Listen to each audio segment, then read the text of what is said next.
Hey, what's going on, everybody? This is your boy Al Qualls, host of Guys Talking Sports. So we're just going to get right into it. There's not going to be no guests today. We're just going to get started, talk about everything that's going on in the world of sports today. So we're just going to hop right into it. So first off, let me thank everybody for subscribing to the podcast on iTunes and for checking me out on the YouTube as well. If you could check me out on YouTube, it's under Al Qualls. Catch me on Twitter if you got any questions related to sports or anything at I am Al Qualls. Again, that's IAMALQUARLES. I'll get a Facebook page up and running as soon as possible. But for now, let's just get right into it. Let's just start talking about sports today. And I want to start right off the topic with the NFL and the preseason games. More importantly, this whole talk about the Johnny Manziel thing. As you well know, as you are aware, Johnny Manziel is still a backup. I don't think they have made an official announcement whether or not if Hoyer is actually the starter going into Week 1. I really believe that he will be the starter in going into Week 1.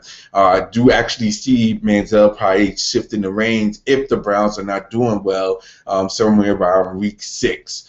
So I would expect a change there. But all in all, this is too much hype. Browns pretty much already said that all indications that Hoyer is going to be the starter. So people all the Johnny Manziel fans that are hoping that he starts by Week 1, I really doubt that that's going to happen. So as you are aware, that's something that you would have to look towards to. So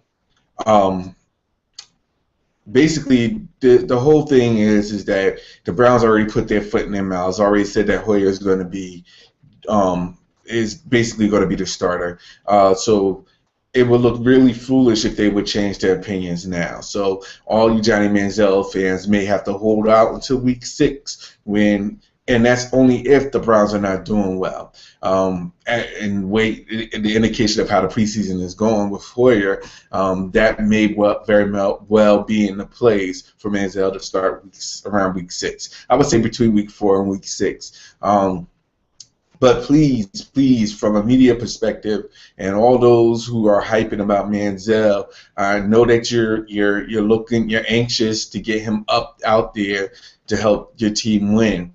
Please,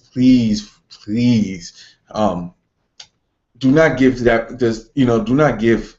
It's the whole thing with the Manziel is similar to how Tebow was, and I'm not saying, granted, that Manziel is definitely a way better player than Tebow was, but the whole landscape, the whole fan support, where the media, the people that's the commentators are actually praising Manziel for some of the things that he does, and it's just please take your time before you start saying that he should be starting. I agree that he may be a better player. To be honest, the only quarterback that had a good game this past preseason against the Washington Redskins was Shaw, and he's a third-string quarterback. But you don't hear people saying, he should automatically be the starter. The point I'm making is that you have to, understand that there's going to be a time. You just got to give it time.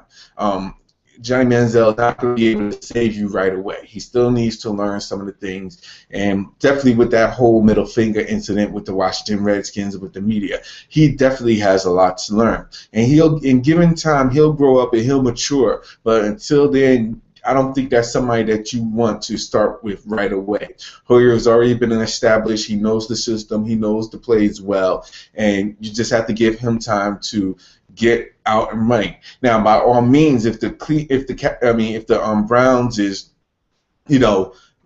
like maybe like 1-4, 1-5, then by all means, then Johnny Manziel is going to be able to just come in and you can't get any worse than that.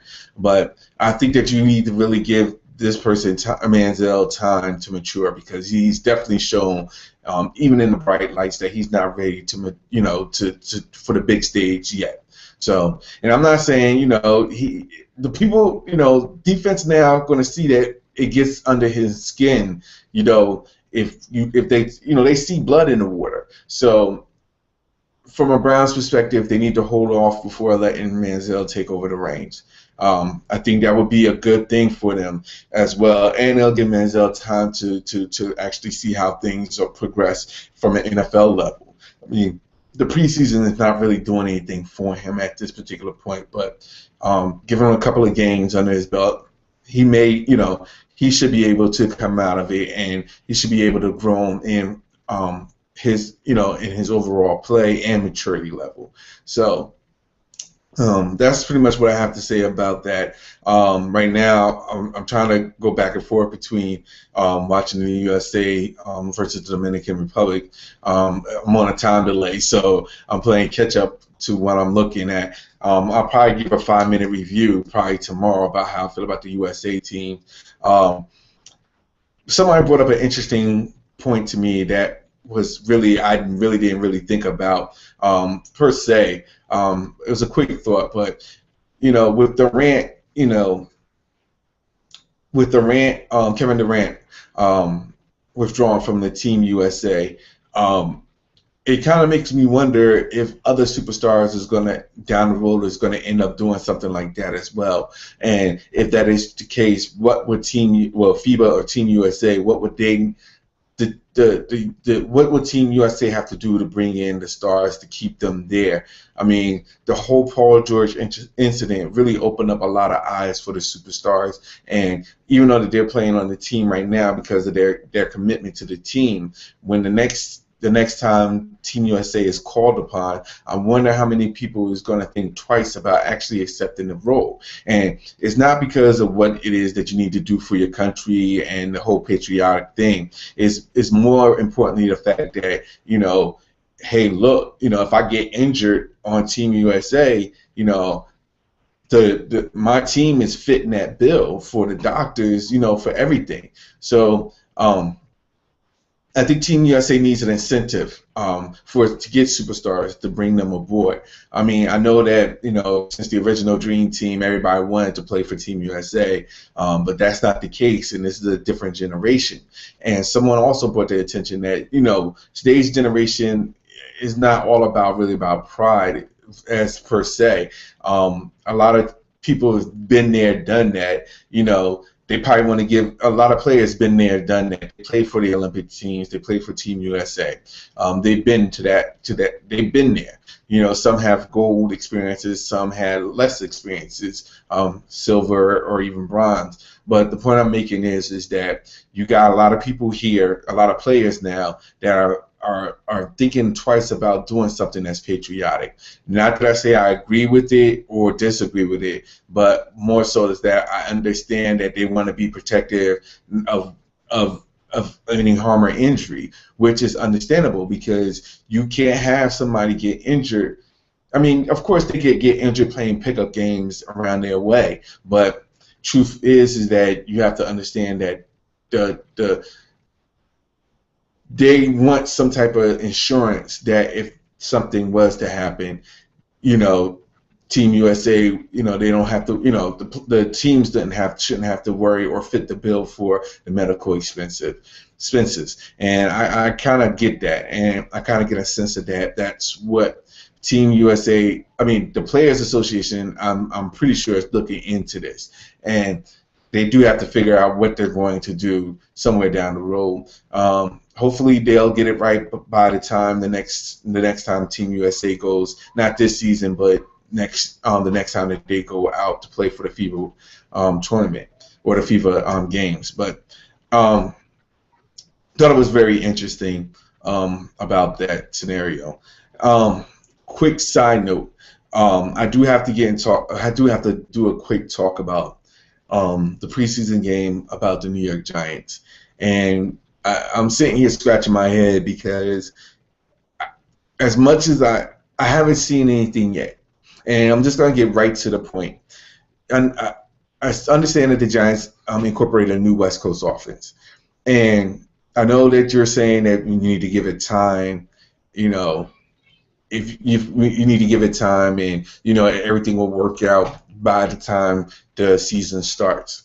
But I have to be honest with you. Watching the preseason games, I'm very skeptical about the whole offense. I mean, to be honest, put in a nutshell, it looked like it's continuing from where it left off last year. And as a Giant fan, as a Giant fan, you have to be very worried about this. And when I say worried, I mean very worried. Now, granted, week one, they could come out game busters putting up 40 points and calling it a day. Whether that will happen remains to be seen. But I do know this. The next preseason game is the tell-all tales. So if the Giants haven't scored, if the offense is not as fluently, I'm not going to say anything about scoring. If the offense is not as fluent as you're telling it to be, I think it's going to be another long season. And last week I talked about it with Earl Ross about this.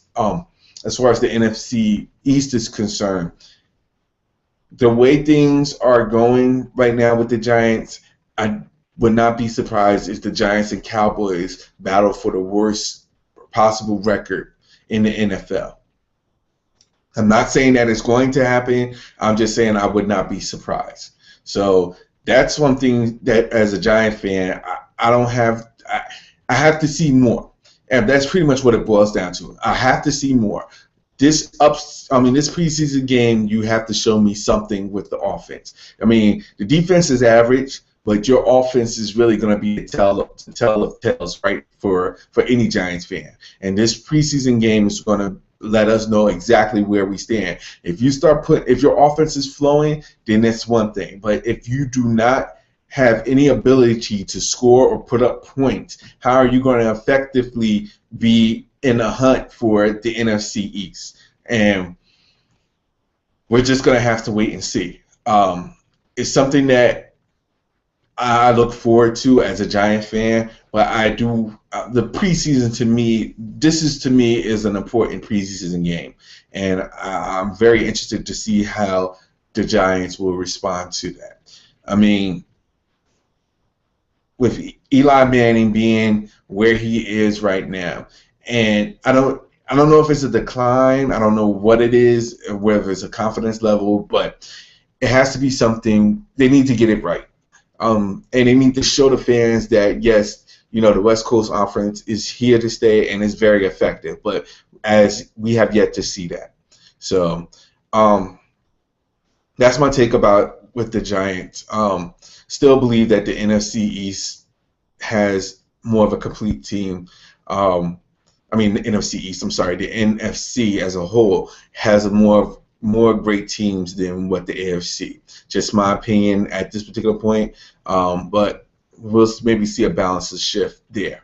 Let me see what else I have to talk about. Oh, also, I have to say this right now, and a big thumbs up to Monet Davis. I know right now that they're playing in the Little League game right now, but she made the cover of Sports Illustrated, which is very huge. And kudos to her. I saw the interview about her saying that she want to play for UConn. That's her dream, to be the point guard for UConn.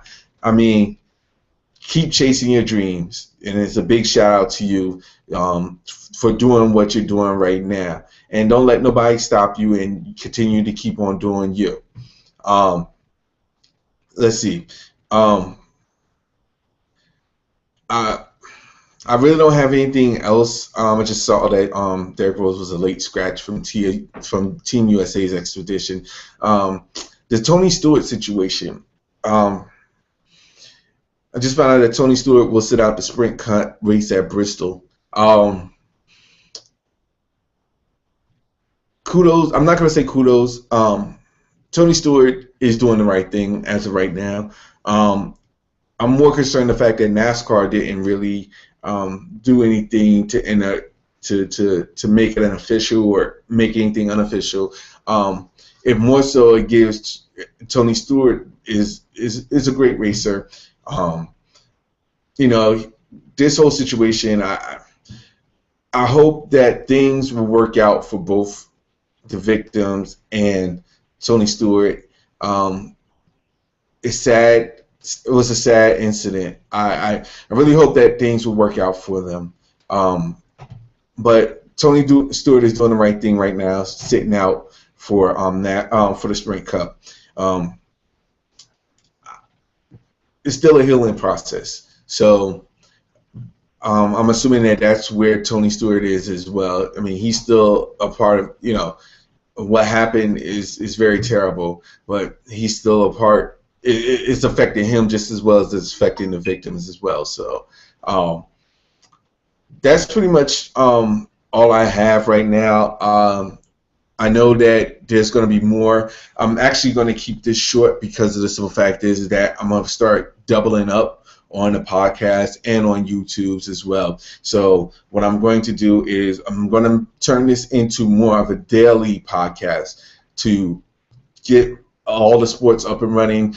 I'm going to do something completely different. I'm not going to bring it to everybody right now, but I will bring it up as soon as possible. It's beginning sometime next week. It's a new segment coming out, so be prepared to look out for me. Quick thank you to all those that listen to the podcast, that subscribe on iTunes, to all those that listen to me and hit me up on Facebook and Twitter. Thank you for your support. Also, shout out to my friends who comes in every now and then to give their opinions, to Earl Ross, to Adrian Catwell, to Joel Plummer. Those guys, I really enjoyed you guys giving in your insight as well. We will continue to do this more so in upcoming September with brand new people as well, brand new guests as well. We're definitely going to do something big. It's taking off a lot more faster than what I expected. So look out for new things that's coming up. Again, I want to thank everybody for checking out the podcast. Like I said, I'm going to keep this short. I'm going to do something new and just be out on the lookout. Again, you can catch this on YouTube. You can catch me on Google Plus. Catch me out on Google Plus Hangouts. If you have any questions, you can reach me there. Hit me up on a question and answer. Definitely will be happy to answer them. I'm gonna have a Q&A segment sometime this weekend, as a matter of fact, to answer all your questions, all your sports questions, and questions in general. Also, you can catch me on Twitter. I am ALQUARLES. Again, on Twitter, that's IAMALQUARLES. Again, you can check me out there.